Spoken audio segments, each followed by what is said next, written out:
할렐루야, 감사합니다. 오늘은 우리가 지난주에 이어서 하나님의 형상, 사람의 창조에 관해서 창조 목적과 그리고 하나님의 형상이 무엇을 의미를 하는가, 사람은 어떤 목적 가운데에 창조되어졌는가 라는 부분에 대해서 우리가 그 내용들을 보도록 하겠습니다. 특히 창세기에 보면은 반복적 단어들이 계속 등장하고 있는 것은 이유가 반드시 있다는 겁니다.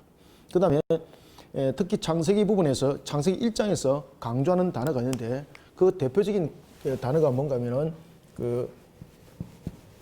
토부라는 단어입니다. 이게 제가 이제 자꾸 이렇게 이제 쓰니까 어떤 사람들이 뭐 기억 니은 띠끌이라는데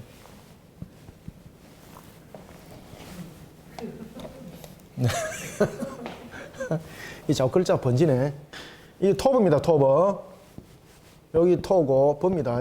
그래서 읽을 때는 토부 이렇게 읽는 겁니다. 좋았더라, 그죠?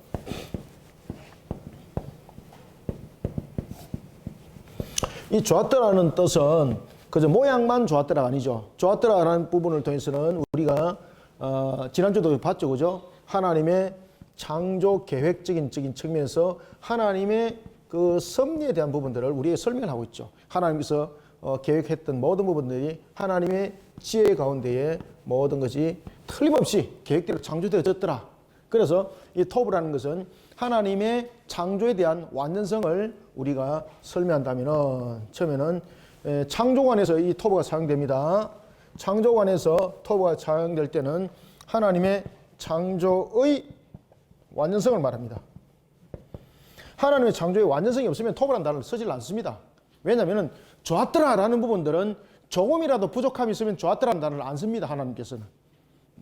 그 다음에 좋았더라라는 부분에서 이 계획성에 대한 부분들에서 하나님의 모든 계획들은 하나님의 지혜로 모든 것은 창조되어졌다는 것이고, 그 다음에 이 좋았더라는 것은 하나님의 계획뿐만 아니라 하나님의 전지성이죠. 이게 그 다음에는 무엇이 대표적으로 이 속에 나타납니까? 전능성이 대표적으로 나타납니다. 특히 좋았더라라는 단어를 통해서는 우리가 하나님의 능력 가운데 표현하라면은 계획이라는 것은 어느 속에 나타나는 겁니까?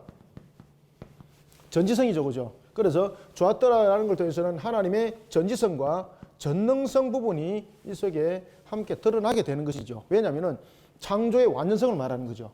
창조의 완전성은 하나님의 지혜의 속성과 능력의 속성이 그 속에 함께 결부되어져서 확인되어지는 것이죠. 따라서 좋았더라라는 것은 그러한 창조 원리적인 측면에서의 하나님의 창조의 완전성을 말하고 있다. 그러면 우리가 완전성이라고 말하고 있는 것은 우리가 가지고 있는 상식적인 측면에서 완전성을 말하고 있으면 안 됩니다. 우리가 가지고 있는 상식적인 측면에서 완전성을 갖다가 이것을 잘못 해석하다 보니까 진화론이 나타나게 되고 또한 진화라는 측면이 성장하는 측면에서 이렇게 완전을 향해서 나간다, 이렇게 말하기도 하는 것이죠. 자, 그러면 하나님의 창조의 완전성은 어떤 원리를 가지고 있는가 하면은 하나님의 목적에 맞는 완전성입니다. 아시겠습니까? 하나님의 목적입니다. 하나님의 목적에 맞는 창조의 완전성입니다. 그러면 하나님께서는 모든 피조물들을 창조하실 때에 그 피조물들은 하나님을 즐겁게 하는 거예요. 우주쇼가 이제 일어나는 것처럼 별이 이렇게 분화작용을 통해서 마치 축복을 터뜨리듯이 이렇게 모양이 보이는 것, 그 창조의 완전성이죠. 왜냐하면 하나님이 그렇게 목적을 가지고 창조했기 때문에. 그래서 우리는 하나님께서 말씀하신 창조의 완전성은 모든 것이 하나님의 목적성에 전부 다 대입되어야 되는 거예요. 우리가 어떤 그 수학을 할 때도 어떤 공식을 가지고 대입하듯이 마찬가지예요. 모든 부분에 대해서 창조 원리는 하나님의 목적에 대입이 돼야 돼요. 그래서 거기서 완전성이 나와야 되는 거예요. 그럼 여기서 완전성이라는 것은 perfect이라는 단어를 쓰는 것이 아니에요. 완전이라는 것은. 여기서 완전이라는 것은 우리가 perfect하다, perfect 이 단어를 쓰는 것이 아니라 이 완전성은 뭔가 하면은 보기에라는 거예요. 보기에. 그죠? view. 하나님께서 눈으로 보기에. 아시겠습니까? 그러면 이 부분들은 그냥 보이는 뷰가 아니라 전지성과 전능성에 의한 계획대로의 목적이 맞는 거예요, 이게. 그래서 좋았다라는 단어를 쓰는 거예요. 그 다음에 두 번째, 창조적인 측면입니다. 창조적인 측면에서의 토부라는 단어가 첫 번째는 좋았더라라는 부분에 대해서 이와 같이 하나님의 전지성과 전능성에 대한 창조 목적을 설명하고 있다면, 두 번째는 창조물에 관한 성격을 설명합니다. 좋았더라. 자, 첫 번째는 창조 목적에 대해서 좋았더라, 그죠? 그 다음에 두 번째는 무엇입니까? 그렇죠. 창조물의 성격을 설명하고 있습니다. 자, 좋았더라, 토브라는 것은 우리가 여러 가지 단어적인 측면에서 그 내용들을 쓰고 있습니다. 그레이스라는 단어로도 뭡니까? 선, 복, 브레스라는 단어, 복, 브레스라는 단어도 토브라는 단어를 쓰는 거예요. 그 다음에 이 부분도 토브로 단어를 쓰는 거예요. 그러면은 창조적인 측면에서의 토브, 좋았더라라는 것은 창조물의 성격을 무엇을 설명하고 있는가 하면은 바로 하나님의 속성에 걸맞게 모든 부분들은 선하게 창조됨을 말하고 있습니다. 그러니까 어떤 악함의 창조는 없다라는 것입니다. 그런데 영지주의자들은 제가 지난주도 말씀드렸죠, 그죠? 영지주의자들은 여러 창조주가 있습니다. 선함에 대한 창조가 있는가 하면은 악함에 대한 창조. 특히 이제 그 창조주가 하나의 흑암적인 부분들을 창조하게 하고, 그리고 그 속에서 또 다른 하나의 창조물들이 나타나게 되고, 그리고 그 천사들을 통해서 창조들이 함께 도와주고, 이런 부분들이 그 영지주의자들 속에서 나타나는 거죠. 그리고 이제 심지어 이제 영지주의자들은 이 하나의 천사들에 의해서 사람을 창조를 했는데 이것을 부족하게 창조했다는 거죠. 그때에 그 신이 그 부족한 부분들을 보충시키는 이런 역할의 창조. 이런 부분들을 말도 아닌 그런 부분들을 그들은 이미 나그 한마디에, 그게 이제 1945년에 발견이 됐죠. 고고 학자들에 의해서. 그런데 그 내용들은 믿음을 가지지 아니한 자들이 아주 이것을 교묘하게 사용을 하게 되는 것이죠. 왜냐하면 그건 사실은 사실이 아니고 그 안에 있는 내용은 내용이 아니거든요.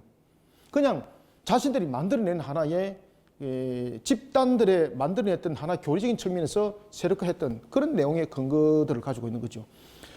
그런 것을 가지고 무엇이 나오는가 하면은 여러분들이 이제 그 잘 아는 예수님의 생애를 빗대어서 예수님이 뭐 결혼했다, 마리아와 결혼했다, 뭐 자녀를 낳았다, 이런 부분들을 이 소설로서 썼던 내용들이 있습니다. 그런 부분들의 내용들이 이 나가 한마디의 내용들을 끌고 와서 이것을 소설로 써서 히트작으로 만들었던 그런 내용들이 많습니다. 여러분들 아시겠습니까? 그래서 그런 부분들에 우리는 근접하는 것이 아니라 항상 우리는 주신 말씀의 성경에 입각해서 이 모든 문제들을 풀어나가야 됩니다. 그래서 여기서 토브라는 것은 바로 창조물의 성격을 설명하고 있는데, 그 창조물이 어떻게 창조됐다는 겁니까?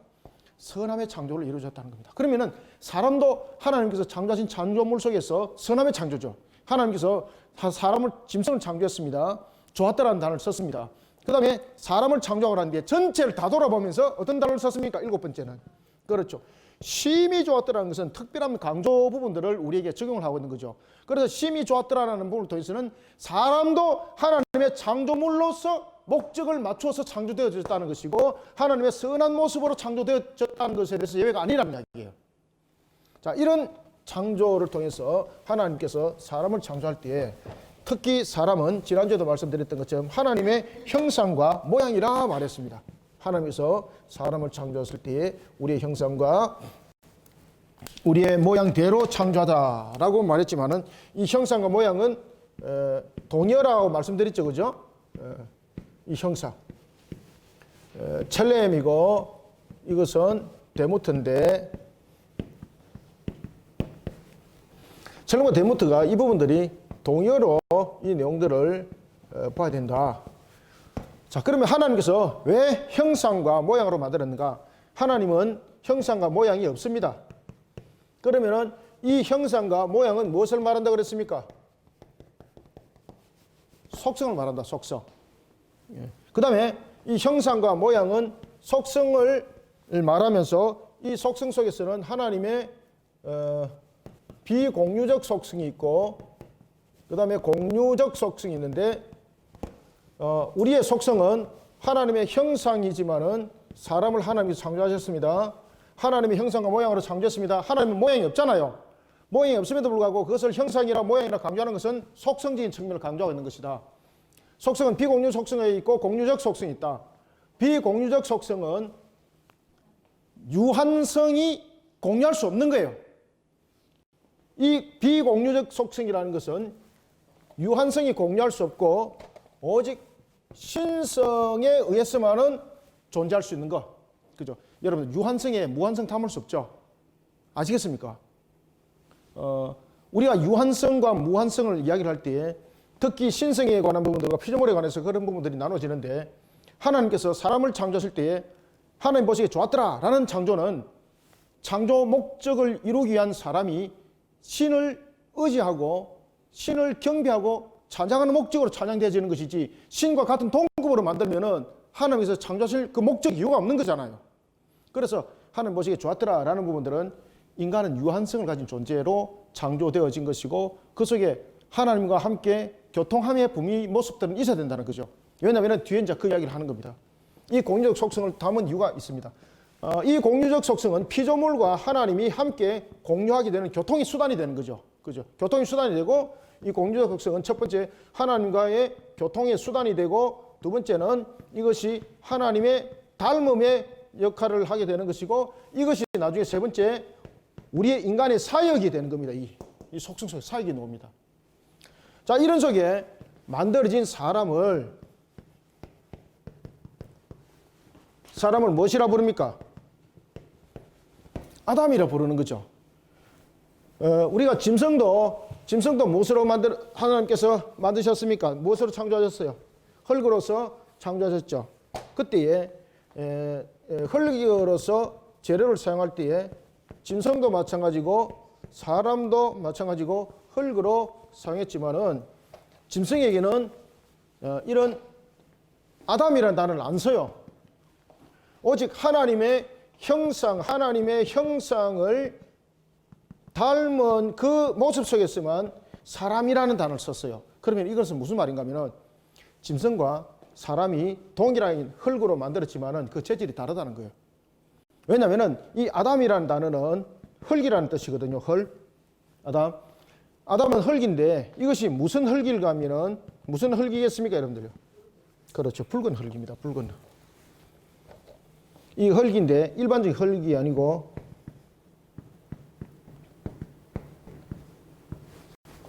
붉은 흙이라는 것이죠. 그러면은 이 붉은 흙이라는 것은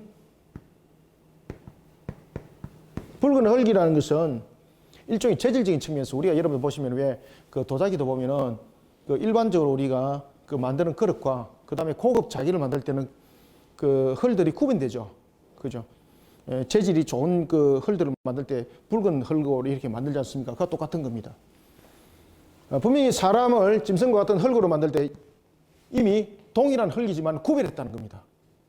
그리고 이 동일한 흙을 통해서도 구별하면서 붉은 흙으로 하나님께서 만드시면서 가치적인 부분에서 존귀한 자의 모습들을 나타낸 겁니다, 이게. 그리고 우리가 보면은 걸작품이라는 노래를 부를 때 하나님은 걸작품, 뭐 그런 이야기 있잖아요. 그죠? 나는 걸작품, 맞습니까? 하나님의 최고의 작품, 그죠? 그래서 이런 붉은 흙이라는 것은 존재적인 측면에서 가치가 존귀함을 말합니다. 자, 이런 사람을 하나님께서 창조하실 때에 그 창조를 통해서 이런 말씀하세요. 자, 이제 보겠습니다. 안에 본론 들어가겠습니다. 자, 26절, 27절 읽읍시다. 시작. 하나님이 이르시되 우리의 형상을 따라 우리의 모양대로 우리가 사람을 만들고, 자, 여기서 사람을 만들고, 여기까지 이제 설명됐죠? 그러면은 사람을 만들 때 이 사람이 아담이라는 거죠. 아담, 흙. 그때 이 흙은 붉은 흙이라는 거죠. 존재적인 측면에서 존귀함을 나타내고 있는 그 흙으로 만들었다. 무슨 이유 때문에? 이 속에 공유적 속성을 이제 부여하는 거예요. 그래서 우리는 하나님을 닮았다는 것은 영적 닮음과 함께 육적 닮음도 이 속에 함께 있는 겁니다. 그것은 뭔가 하면은 영적 닮음과 육적 닮음 속에서는 무엇이 그 속에 닮음으로 나타나는가 하면은 바로 속성과 직분 부여 속에서 그것이 나타납니다. 자, 하나님께서 우리를 형상과 모양으로 만들 때에 속성을 통해서 공유적, 비공유적 속성을 통해서 이 만드는 것이 아니라 공유적 속성을 통해서 하나님께서 사람을 창조하시죠. 그러면서 사람의 이 부분들을 하나의 영적인 모습 속에 우리를 또한 담아내가는 거죠. 짐승의 혼과 사람의 혼이 틀린 것은 무엇을 말하는가 하는 것은 바로 앞 시간에도 제가 말씀드렸죠. 그죠? 자, 이런 속에 사람을 하나님께서 창조하실 때에 왜 하나님의 형상으로 창조했는가라는 것입니다. 자, 그 이유를 이제 설명 쭉 하고 있습니다. 26절 다시 읽읍시다. 27절까지. 하나님이 이르시되 시작. 하나님이 이르시되 우리의 형상을 따라 우리의 모양대로 우리가 사람을 만들고 그들로 무엇을 다스리고 바다의 물고기와 하늘의 새와 가축과 온 땅과 땅에 기는 모든 것을 다스리게 하자 하시고 하나님이 자기 형상 곧 하나님의 형상대로 사람을 창조하시되 남자와 여자를 창조하시고 아멘. 자, 창조 목적이 나왔죠. 하나님의 창조 목적이 무엇입니까? 사람을 신으로 만드는 것 아니죠. 사람이 신과 같은 존재로 나타나는 완전함이 아니죠. 하나님께서 사람을 창조한 목적이 나타났습니다. 무엇입니까? 그렇죠. 그리고 이제 뒤에 또 나타납니다. 뭔가 하면은 하나님께서 사람을 창조한 목적은 바로 뭔가 하면은 그래서 웨스트민스터 대어리 문답 소요리 문답 제1문이 사람의 제일의 목적은 무엇인가? 하나님께서 사람을 창조한 제일의 목적은 무엇인가? 그에 대해서 설명하죠. 그것이 창세기 전체를 설명하는 거예요. 자, 그때에 분명히 하나님께서 이렇게 말씀하십니다. 사람을 창조한 목적. 하나님께서 사람을 창조한 목적. 사람 창조 목적. 첫 번째 목적은 무엇입니까? 하나님께서 창조하신 피조세계. 하나님께서 창조하신 피조세계에서 무슨 역할을 하는 겁니까? 청지기입니다. 청지기. 여기에서 다스린다는 것은 분명히 형상으로서 다스림입니다. 형상으로서 다스린다는 것은 분명히 우리가 왕권을 설명하고 있죠. 다스린다는 것은.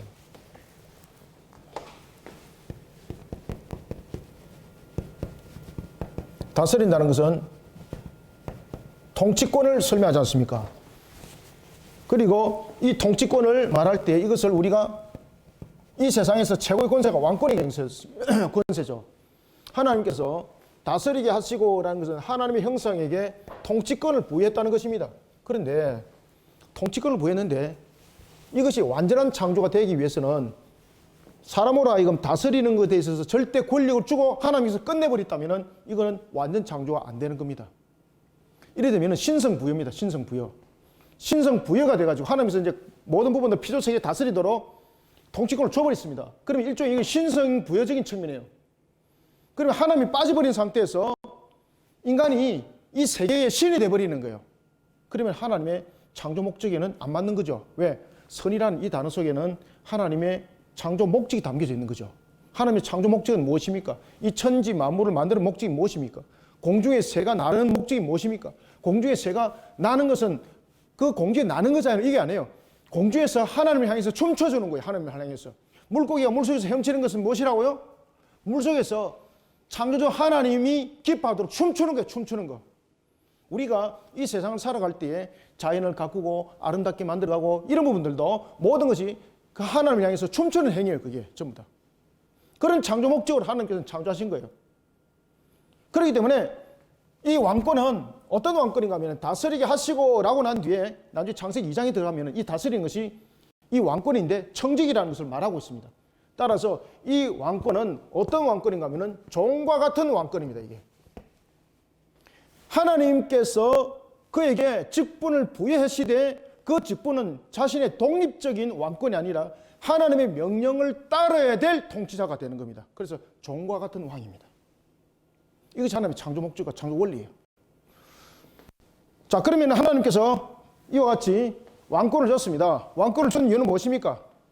하나님 피조세계를 다스리기 위한 것입니다.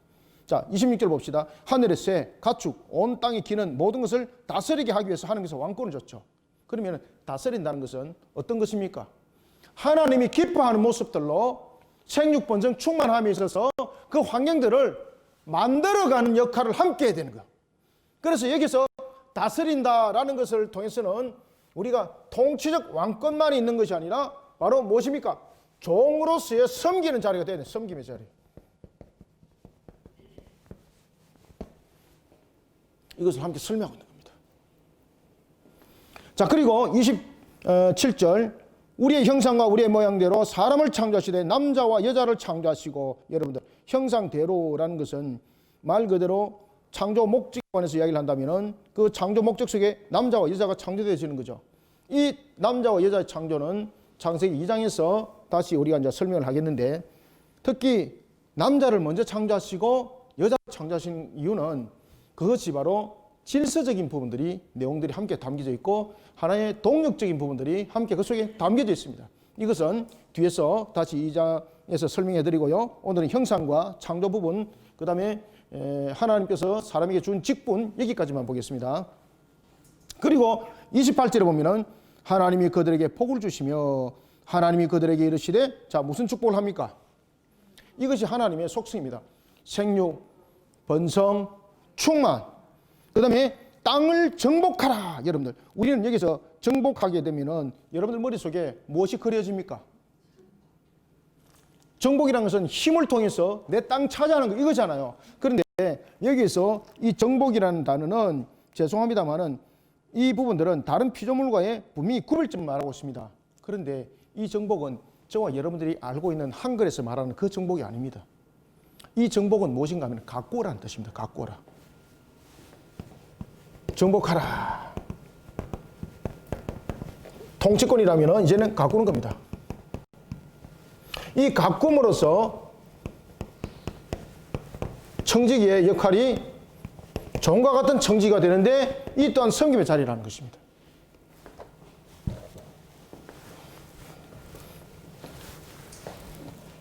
그 다음에 정복하라는 것은 이 가꿈인데, 이 가꿈은 하나님의 창조 세계, 하나님의 자연에 대한 창조 세계,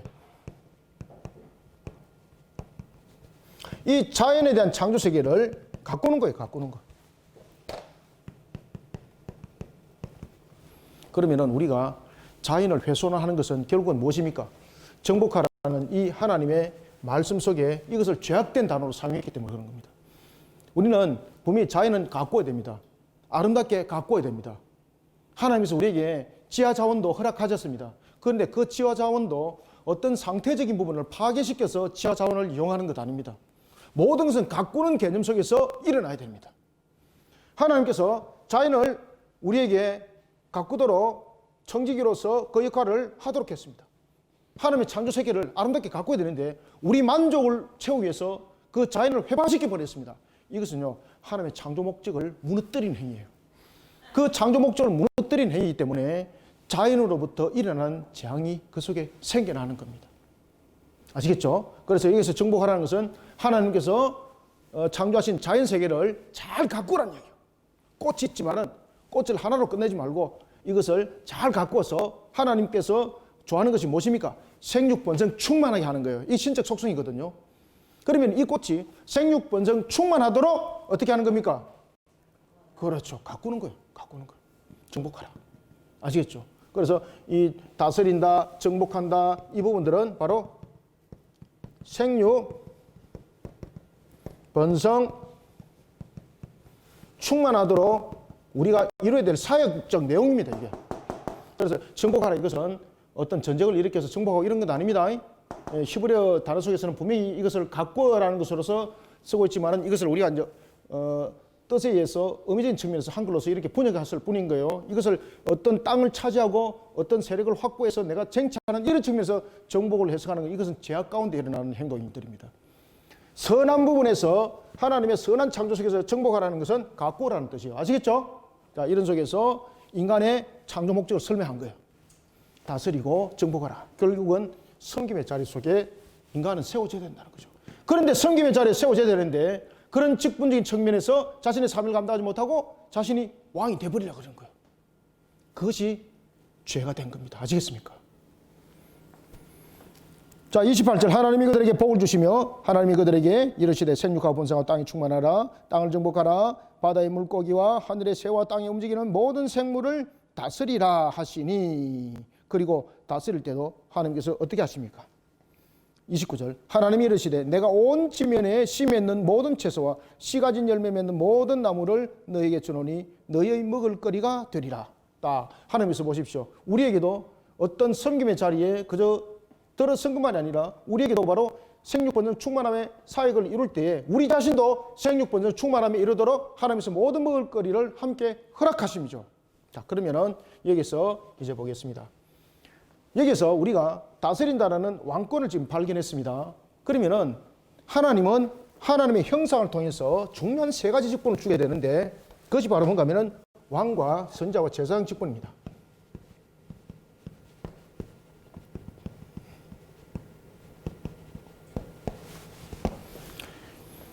초대교회 때 그리고 1세기, 2세기, 3세기 때에 이 세 직분 가운데서 제일 중요하게 다뤄졌던 직분이 뭔가 하면 제사장 직분입니다. 제사장 직분.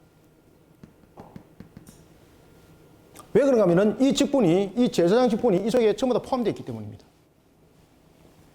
자, 하나님께서 하나님의 사람을 하나님의 형상으로 창조할 때는 이 세 직분이 부여가 됩니다. 그러면 이 세 직분이 부여가 될 때에 이 세 직분은 첫 번째, 무엇으로 이 직분이 부여되는가라는 것은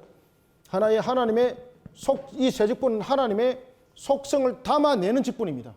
그 다음에 두 번째, 이 직분은 하나님의 창조 목적을 이루는 직분입니다. 이 세 직분이 하나님의 창조 목적을 이루는 직분입니다. 그래서 하나님은 사람에게, 자 보십시오, 다스리게 하는 통치권에서 왕권을 줬죠. 그런데 이 왕권이 무슨 왕권입니까? 종으로서의 섬김의 왕권이었고, 그 다음에 두 번째는 가꿈이죠. 자, 여러분들, 우리는 지금 하나님께 예배 드릴 때에 어떻게 예배 드립니까? 예배가 구별이 됐죠. 자, 인간이 죄를 범하기 전에 예배 드리는 방법과 인간이 죄를 범하고 난 이후에 예배 드리는 것은 그 방법이 달라졌습니다. 인간이 죄를 범하기 전에는 하나님과 언제든지 교통할 수 있었죠. 언제든지 하나님과 관계가 막힘이 없이 하나님과 모든 관계가 순적하게 일어났죠. 그러면은 인간이 죄를 범하기 전에, 죄를 범하고 난 이후에 제사와 예배가 그렇게 해서 달라지는 겁니다. 자, 우리가 하나님을 향한 예배가 있습니다. 이 예배가 죄를 범하기 전, 그리고 죄를 범하기 전, 그리고 죄를 범한 이후에 어떻게 바뀌었는가 하면 이 예배가 죄를 범하기 전에는 가꿈입니다. 가꿈. 가꾸는 것이 예배입니다. 자연을 가꾸고 덜을 가꾸고, 이 부분이 히브리어로 가꾼다라는 것이, 원래 가꾼다라는 것이 예배와 히브리어가 연결되어 있습니다. 우리는 예배 그러면 worship, 그죠? 이렇게 구분되어 있습니다만은 제사와 우리가 가꾸는 구별되어 있지만은 인간이 죄를 범하기 전에는 예배는 무엇으로 연결되어 있습니까?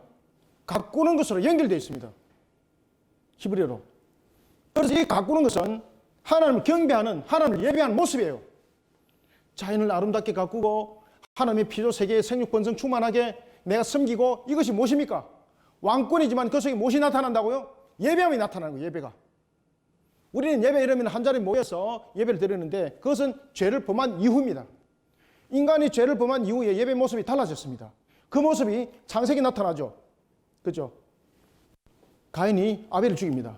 아벨의 또 다른 모습이 셋으로 나타나죠. 그 셋이 그의 아들 에노스를 낳죠. 그 에노스를 낳고 무엇을 샀습니까? 제단을 쌓아요. 왜 제단을 쌓을까요? 인간의 죄로 인해서 이 가꾸는 것은 하나님을 직접적인 대면하는 겁니다. 직접. 그런데 인간이 죄를 범한 이후에 하나님을 직접 대면할 수 있을까 없을까요? 직접 대면할 수 없으니까 예배 제도가 달라진 겁니다. 예배는 하나님을 만남이거든. 이때는 하나님을 언제든지 만날 수가 있었어요. 아름답게 가꿈으로써 하나님을 더욱더 경배했고 하나님이 기뻐했고, 그렇게 하나님 예배를 받은 거예요. 그런데 인간이 죄를 범하고 난 이후에는 제일 먼저 무엇이 해결돼야 되는가 하면 인간의 죄가 해결돼야 되는 거예요. 그래서 제단이 만들어진 거예요. 제단이. 여기서 이제 제단이 만들어집니다. 이 제단이 만들어지면서 이 제단 위에 무엇이 올려집니까? 예물이 올려지는 거예요. 예물이. 여기서 예물은 무엇입니까? 인간이 죄 때문에 하나님 앞에 예배할 수 없는 거예요. 그래서 예배할 수 없기 때문에 인간의 죄를 그 예물에 대신하게 하고, 그리고 그 순간 하나님을 예배하는 모습이 되는 거예요. 이것이 달라진 모습. 이것이 현재 우리의 예배 모습인 겁니다. 원래는 예배가 중보적 차원에서 아무도 없었습니다. 하나님의 창조 세계를 아름답게 가꾸고 하나님을 섬기고, 이것이 예배였어요. 그것이 창세기 1장과 2장에서 나타나는 히브리어입니다. 그게. 그래서 한글 번역 성경을 여러분 잘 보셔야 됩니다. 그래서 한글만 보시면 이 단어들은 절대 안 나타나요. 특히 창세기는 이런 히브리 원전들을 함께 보면서 이 내용들을 연구하지 못하면 예배가 어떤 의미를 가지고 있는지, 우리의 모습들이 어떤 상태인지 전혀 알 수 없어요. 여러분들. 전혀 알 수 없는 것은 아니지만은 다 알 수가 없어요. 그래서 예배는 인간이 죄를 범하기 전에는 가꾸는 것이 예배였다. 그래서 여기 보면은 정복하라라는 부분들도 하나의 예배가 되지만은, 자, 창세기 여러분들 2장도 한번 봅시다. 창세기 2장에 보면은 그 모습들이 나타나죠. 자, 창세기 2장 15절 보세요. 여호와 하나님이 그 사람을 이끌고 에덴 동산에 두어 그것을 어떻게 하니? 그렇죠. 경작하며 지키니. 여기서도 경작은 우리의 노동이죠. 그런데 경작이 노동인데 이것이 바로 섬김입니다. 이 예배입니다. 예배. 이것이 히브리어로 예배입니다. 예배. 경작하고 가꾸고 이 부분들은 하나님을 경배하는 거예요. 하나님 경배하는 거. 그래서 그 인간이 죄를 범하기 전에는 하나님을 어떻게 경배했다고요? 하나님의 피조 세계를 아름답게 가꾸고 또 가꾸면서 경작하면서 그것이 생육 번성 충만함이 나타나는 거죠. 이것이 하나님을 경배하는 거예요. 이것이. 그런데 인간이 죄를 범하고 난 이유는 하나님을 직접적으로 대면을 할 수 없으니 무엇이 필요했습니까? 먼저 죄의 문제가 해결돼야 됩니다. 죄의 문제가 해결되어져야 되기 때문에 무엇이 세워지게 되는 겁니까? 그래서 제단이 만들어지는 거예요. 제단이. 그리고 하나님을 향한 예배 포맷이 달라졌던 것입니다. 자, 그럼에도 불구하고 우리는 예배 그러면은 이제 개념들 달리하셔야 돼요. 이 예배라는 것은 하나님께 섬기고 하나님을 섬기고. 그래서 여러분들 월십이라는 단어가 중요해요. 여러분들요. 그죠? 봉사, 섬김. 왜 예배가 그런 단어를 쓸까? 우리는 의아해 하지 않았습니까? 만약에 이 히브리어적인 측면에서 이 내용들을 알게 되면은 왜 이 월십이라는 단어를 써야 되는가라는 거, 영어로 써야 되는가라는 것도 여기서 다 나타나는 거예요. 하나님을 섬기고 이런 부분들이 원래 예배였다. 이런 부분들이 이제 인간이 죄를 범하고 난 뒤에는 제단을 쌓아서 대속을 이룬 다음에 그리고 하나님께 나아가는 겁니다. 나아가는. 이것이 예배가 된 거예요. 인간이 죄를 범하고 난 이후에. 자, 그래서 이와 같이 정복하라라는 부분들과 그 다음에 창세기 2장 15절이죠. 2장 15절에서 보면 경작하며 라는 부분들. 정복하라. 그 다음에 여기에서 보면은 이것이 경작하는 거죠. 정복하라라는 것은 이게 경작하라는 의미와 함께 보셔야 된다는 것이죠. 이것이 무엇을 말하고 있다고 그랬습니까? 예배. 자, 이런 예배가 바로 제사장입니다. 제사장으로서의 직분이에요. 자, 다스린다. 통치권, 왕권 나타났죠? 왕의 직분. 아담의 형상 속에 부어지는 거예요. 두 번째, 정복하라, 경작하라 이 부분에서 지금 계속해서 강조되는 것이 무엇입니까? 제사장 직분이 제일 크게 강조돼요. 자, 두 번째, 제사장 직분 나타났죠? 그 다음에 선지자 직분이 나타납니다. 이 선지자 직분은 어디에 나타나냐면은 바로 창세기 2장 17절에 나타나요. 창세기 2장 17절에 보면은 선악을 알게 하는 나무의 열매를 먹지 말라. 네가 먹는 날에는 반드시 죽으리라. 무엇을 줬습니까? 하나님께서 말씀을 줬죠. 율법을 줬죠. 그죠? 말씀을 줬죠. 말씀을 지키라는 부분에서 직분을 줬죠. 바로 선지자 직분입니다. 말씀을 지켜라. 이것은 하나님의 권세를 나타내는 것이고, 선지자는 말씀을 지킴이고, 제사장 직분은 하나님을 예배하는 모습 속에서 아담에게 이 세 직분이 주어져요. 다시 말씀드리면 하나님께서 아담을 창조하실 때에, 사람을 창조하실 때에 아담을 통해서 세 가지 직분이 주어지게 되는데, 첫 번째는 왕의 직분이 주어지게 되고, 제사장의 직분이 주어지게 되고, 순서대로 보는 겁니다. 제일 처음에 무슨 직분 줬습니까? 왕의 직분 줬죠. 그 다음 두 번째 무슨 직분 줬어요? 제사장 직분 줬죠. 그 다음에 세 번째 무슨 직분 줬습니까? 이렇게 순서대로 하나님께서 직분을 주시는 거예요. 이와 같이 직분을 주신 이유가 무엇이라고 그랬습니까? 하나님의 창조 목적을 이루기 위한 모습이에요. 이게. 이 세 직분이 바로 뭔가 하면은 하나님의 창조 목적, 하나님의 창조 목적을 이루기 위한 직분. 그래서 아담이 죄를 범했을 때에 이 세 직분이, 죄를 범했을 때에 이 세 직분이 박탈당합니다. 박탈. 그러면은 왜 예수님이 그리스도로 오셔야 되는 거 아시겠죠? 예? 예수님께서 왜 그리스도로 오셔야 돼요? 성자께서. 하나님의 이름이 예수 그리스도가 아니죠? 하나님은 이름이 있습니까? 없습니까? 이름이 없죠? 그래서 성부와 성자와 성령이죠. 성자 하나님께서 우리에게 메시아로 오실 때에 어떤 모습으로 와셔야 됩니까? 예수, 구세주로 와야 돼요. 구세주로. 그래서 예수예요. 구세주로 와야 돼요. 그냥 놀러 오면 안 돼요. 오시안드는 가톨릭 신학자였던 아주 대신학자가 있었는데 이 오시안드가 인간이 죄를 범하지 않았을지라도 예수님은 오셔야 된다는 거죠. 그래서 칼빈이 그 부분에서 강력하게 오시안드를 공격을 가는 내용들이 있습니다. 성자가 메시아로서 이 땅에 오시는 목적이 무엇입니까? 우리를 구원하시기 위해서 오는 거예요. 그래서 예수예요. 예수. 구세주. 그 다음에 이 예수님이 어떻게 와야 됩니까? 그리스도로 와야 되는 거예요. 왜 그리스도로 와야 됩니까? 그렇죠. 이 예수 그리스도가 아담이 돼야 되는 거예요. 아담이 아니고 다른 사람이 내 죄를 대신할 수 없는 거잖아요.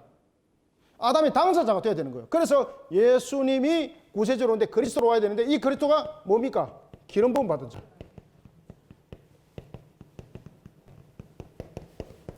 이 기름 부음 받은 자의 직분이 왕과 제사장과 선자 직분이에요. 이게. 그래서 예수님이 그리스도로 와야 되는 거예요. 왜냐하면 아담이 죄를 범하면서 세 가지 직분이 박탈당했죠. 그러면은 완전한 회복이라는 것은 아담의 모습을 회복하는 것이 아니라 아담의 직분과 아담의 죄를 범한 것 같이 모든 것을 다 회복 다 시켜야 되는 것이지, 그래야지 않으면 대속이라는 것이 성립이 안 됩니다. 완전한 대속이 성립이 안 됩니다. 그렇기 때문에 예수님은 그리스도로 와야 되는 거예요. 왜냐하면 아담이 죄를 범해서 왕, 제사장, 선지자 직분을 박탈당했거든. 이 세 직분을 회복시켜야 되는 거예요. 이 세 직분을 회복시키기 위해서 무엇으로 와야 됩니까? 그렇죠. 그리스도로 와야 되는 거예요. 그래서 예수 그리스도로 이 땅에 오신 거예요. 여러분들 아시겠습니까? 예수 그리스도. 그리고 예수 그리스도로 이 땅에 오신 이유는 바로 우리의 죄를 또한 대속하기 위해서 자신이 대표성이 되어야 되는 거예요. 자, 아담은 우리의 대표성입니다. 아담은 머리로서 대표성입니다. 왕으로서의 제사장으로서의 선자로서의 대표성을 가지고 있죠. 그러면은 두 번째, 대표성 부분을 담으려면은 그리스도가 되어서 이 대표성을 담아내야 되는 거예요. 따라서 그리스도가 된다는 것은 첫 번째 아담의 세 직분을 회복시키기 위해서 그리스도로 와야 되는 것이고, 두 번째는 대표성의 문제, 대표성. 왜냐하면 아담이 죄를 범한 것은 대표성으로 죄를 범한 것이죠. 그러면 예수님께서 우리를 대속하기 위한 측면도 대표성으로 이 모든 부분들을 대속을 이뤄야 되는 거죠. 그래서 그리스도로 오셔야 되는 거예요. 여러분들 아시겠습니까? 이제 이해되십니까? 예.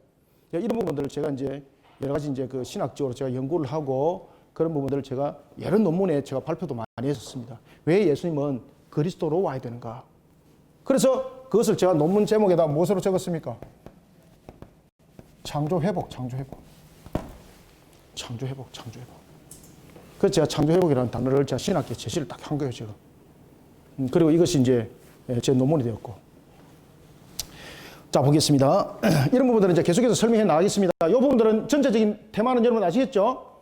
그래서 아담이 왜 왕과 선자와 제사장 직분을 가지고 있는가라는 부분들은 하나님의 창조 목적에 걸맞는 모습이 바로 새 직분이에요.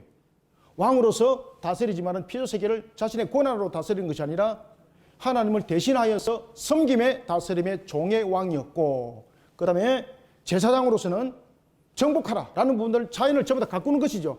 하나님을 예배하라는 거예요. 하나님을 예배하는 목적으로 사람은 창조된 거예요. 오늘도 우리가 하나님을 예배하는 부분에서 우리가 경솔히 한다면 하나님의 창조 목적으로부터 나를 멀리 떠나게 만드는 모습이 되는 거예요. 그러면 하나님이 보시기에 어떨까요? 좋았더라가 아니죠. 하나님이 나빴더라, 슬퍼하더라. 하나님이 나빴더라. 하나님 나빴더라 이런 단어가 좀 이상하죠, 그죠? 기분이 나빴더라 이러면 감정적인 부분들로 나타나는 거잖아요. 하나님이 슬프잖아, 그죠? 창조 목적을 이루지 못한 모습이 되어버렸으니까 얼마나 슬프겠어요. 그래서 우리는 오늘도 하나님을 창조 목적을 만들어가는 모습 속에 우리 자신들을 세워나가야 된다는 것입니다. 자, 봅시다. 계속해서 보겠습니다. 이런 부분들은 제가 이제 눈이도 이제 강조합니다만은, 제가 한번, 그전에도 제가 이제 광고를 한번 했죠. 그죠? 제가 이런 부분들은 창세기 전후를 통해서, 기독론과 구원론을 제가 일목요연하게 한번 설명을 한번 해드릴게요. 그러면은 성경이 쫙 뚫혀요, 여러분들. 그래서 예수님께서 이렇게 신약 성경에 이렇게 오셨구나. 그리고 요한계시록에서 그렇게 심판하시구나라는 것들이 다 뚫리게 돼 있어요, 여러분들. 자, 몇 절까지 읽었죠? 자, 다스리라 하시고 29절부터 31절 읽겠습니다. 시작. 하나님이 이르시되 내가 온 지면의 씨 맺는 모든 채소와 씨 가진 열매 맺는 모든 나무를 너희에게 주노니 너희의 먹을거리가 되리라. 또 땅의 모든 짐승과 하늘의 모든 새와 생명이 있어 땅에 기는 모든 것에게는 내가 모든 푸른 풀을 먹을거리로 주노니 주노라 하시니 그대로 되니라. 하나님이 지으신 그 모든 것을 보시니 보시기에 심히 좋았더라. 저녁이 되고 아침이 되니 이는 여섯째 날이니라. 아멘. 심히라는 것을 이제 7번 쓰죠. 완전성. 하나님의 창조가 완전하다는 것은 무엇을 말합니까? 하나님의 창조가 완전하다는 것은 하나님께서 이제 더 이상 관여를 하질 않아도 그 창조물이 스스로 뭔가를 해나갈 것이다, 이것이 아닙니다. 완전성에 대한 부분들은 뭔가 하면 모든 창조물들이 하나님의 창조 목적대로 창조되어졌다는 것이고, 그런 측면에서 모든 피조물들은 신을 즐겁게 하는 측면에서의 창조가 되어짐이에요. 그리고 모든 피조물들은 신을 의존하게 되어 있어요. 누구를? 하나님을 의존하게 만들어놨어요, 하나님께서. 그러니 하나님은 하나님 외에, 하나님 한 분 외에 다른 것을 경배하는 것을 전부 다 무엇으로 여깁니까? 우상으로 여기는 거예요, 우상으로. 그래서 사람을 하여금 물고기와 하늘에 나는 새와 땅에 있는 짐승을 경배하는 것을 무엇을 하고 말했습니까? 우상이라고 여겼던 거예요, 우상이라고. 그래서 그것을 큰 죄라고 여겼다는 것입니다. 큰 죄로 여겼던 것입니다. 자, 이와 같이 하나님께서 우리에게 심히 좋았더라라는 것을 통하여서 사람의 창조가 우리에게 무엇을 담고 있는지를 다시 한 번 더 우리에게 설명해 주고 있었습니다. 자, 이해되시죠? 그래서 사람이란 하나님의 형상, 특히 우리에게 왕권과 그리고 제사장권과 선자권을 준 것은 어떤 우리에게 권세 부여가 아닙니다. 이 부분들은 권세의 부여가 주어졌음에도 불구하고 이 모든 권세는 하나님을 섬기는 목적을 가지고 있다. 왕권도 하나님을 섬기는 목적을 가지고 있었고, 제사장의 권세도 하나님을 섬기는 목적을 가지고 있었고, 선지자의 권세도 하나님의 말씀에 복종하는 모습으로 그 모든 부분들이 직분이 세워졌다라는 것입니다. 그렇기 때문에 우리는 사람이 하나님을 향하여서 경배하는 목적을 떠나서는 어떤 관계 속에서도 하나님의 영광이 되질 않는다는 것입니다. 그래서 아담이 하나님의 형상으로 창조되었다는 것은 하나님이 그를 가장 아름다운 모습으로, 하나님이 정말로 그를 작품으로, 하나님의 능력으로 그를 새롭게 한 것도 있지만은 무엇보다도 중요한 것은 이 형상이라는 부분은 하나님의 창조 목적을 담고 있습니다. 하나님의 창조 목적. 하나님의 창조 목적을 담고 있다. 그리고 이 창조 목적 속에서 우리는 하나님의 형상이라는 걸 통해서 우리는 항상 어떤 모습이 되어야 됩니까? 하나님이 보시기에 좋았더라, 토브. 저와 여러분들의 삶이 항상 하나님 보시기에 좋았더라 모습이 되어야 됩니다. 그러면 우리는 하나님의 모습이 좋았더라의 모습이 되기 위해서는 우리의 삶들이 어떤 모습이 되어야 되는 겁니까? 예배자가 되어야 되는 거예요, 예배자. 아시겠죠? 그래서 우리는 삶이 예배가 되어야 되는 거예요. 그래서 제가 늘 강조하잖아요. 삶과 예배는 분리가 아니다. 삶은 예배다. 왜냐하면 그것이 창조 목적이다. 그것이 우리가 창조 목적, 다시 말하면 그런 예배의 회복은 하나님의 창조 회복을 일으키는 내용이기 때문에 하나님이 가장 기뻐하신다라는 것입니다.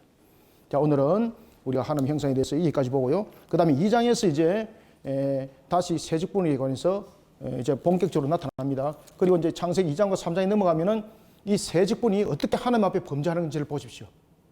오늘은 새 직분을 간단하게 이렇게 설명했습니다. 이제는 2장과 3장에서, 특히 이제 3장에서는 새 직분이 하나님 앞에 어떻게 범죄해서 어떤 자격이 박탈당하고, 그리고 4장에 가서는 이 부분들이 어떻게 나타나는지를 이제 자세하게 설명을 해드리겠습니다. 그렇기 때문에 예수님이 그리스도로 오셔야 될 이유, 그 부분들이 함께 증거되어지고 있습니다. 자, 오늘은 여기까지 하겠습니다. 자, 감사합니다. 수고하셨습니다. 기도하겠습니다. 하나님 감사합니다.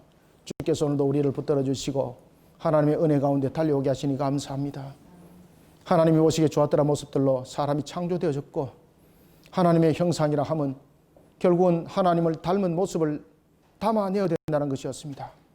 그저 단순하게 하나님을 닮았다는 것이 아니라 그 직분을 감당함에 있어서 하나님을 기쁘게 하는 모습 속에 형성이 되어야 된다는 것 뿐만 아니라 하나님의 창조 목적을 바르게 세우는 측면에서의 형상이 되어야 된다는 것, 이것을 다시 한 번 더 조명하게 되었습니다.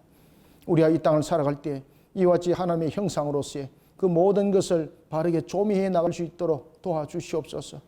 우리가 하나님의 형상으로서의 그 본인의 모습들을 바르게 세우지 못하는 일이 없도록 항상 우리가 성령 충만한 사람, 성령의 사람이 되어서 주님의 말씀을 조미하며 이 뜻을 세워나가는 길에 들어서기를 원합니다.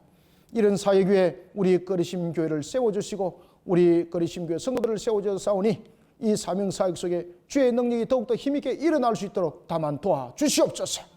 오늘도 주신 은혜의 말씀 꼴의 양식으로 우리의 영을 충만케 해주시고 하나님의 뜻을 힘있게 세워나갈 수 있도록 또한 성령님 도와주시옵소서. 예수님의 이름으로 기도드립나이다. 아멘.